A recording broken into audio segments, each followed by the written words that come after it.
Thank you, Madam Toastmaster. Fellow Toastmasters, most welcome guests. There's a saying, those who don't know history are doomed to repeat it. And I'll come back to that in just a little bit. But perhaps you're wondering what Supreme Court decision I am claiming is the worst one. Since you asked, I will tell you. It is called Plessy versus Ferguson. Now, you may have heard this term, although there are forces in society today that would banish knowing about things like this. But even if you've heard it, you might have wondered, who was Plessy? Who was Ferguson? What was Plessy's problem with Ferguson, or vice versa? Well, I'll tell you. Recall the late 1800s. The environment in 1890 was post-Reconstruction. And if you remember, Reconstruction accorded to freed slaves, African Americans, a lot more equality than they had certainly gained or had in the South under slavery.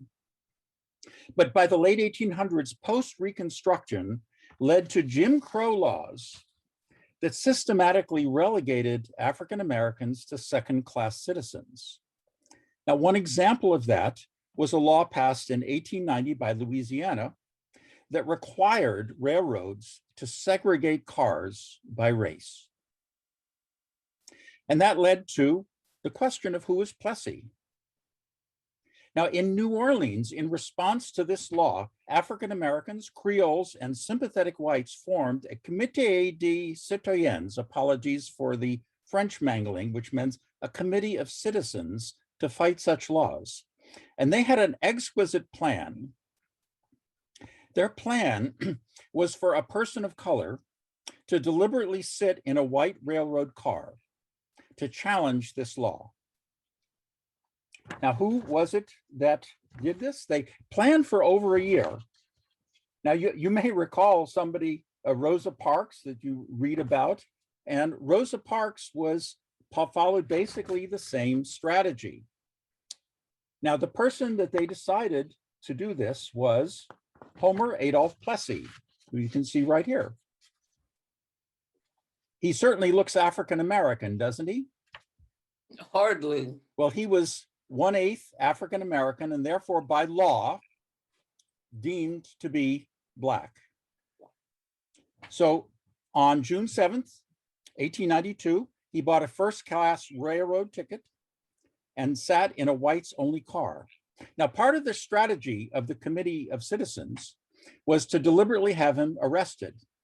And to make sure that he got arrested for sitting in the white-only car, they actually hired a detective who had arresting capabilities to make sure that he got arrested for the right thing and not for some other offense.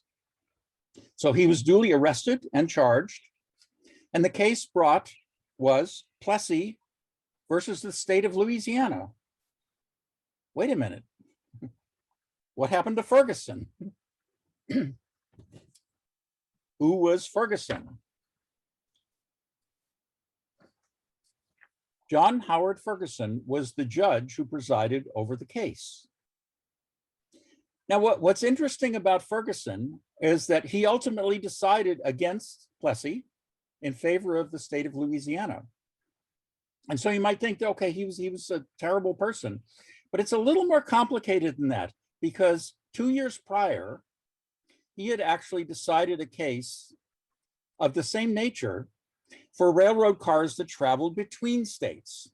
And he sided in favor he sided against the state on that. He declared that separate but equal did not apply to railroad cars that traveled between states, but his ruling stated that Louisiana had the right to regulate what happened within their state. So the decision was a little bit more nuanced than that. Nevertheless, it was appealed to the Louisiana Supreme Court, where they sided with Judge Ferguson. And so it was appealed to the Supreme Court. So how did Ferguson get in there?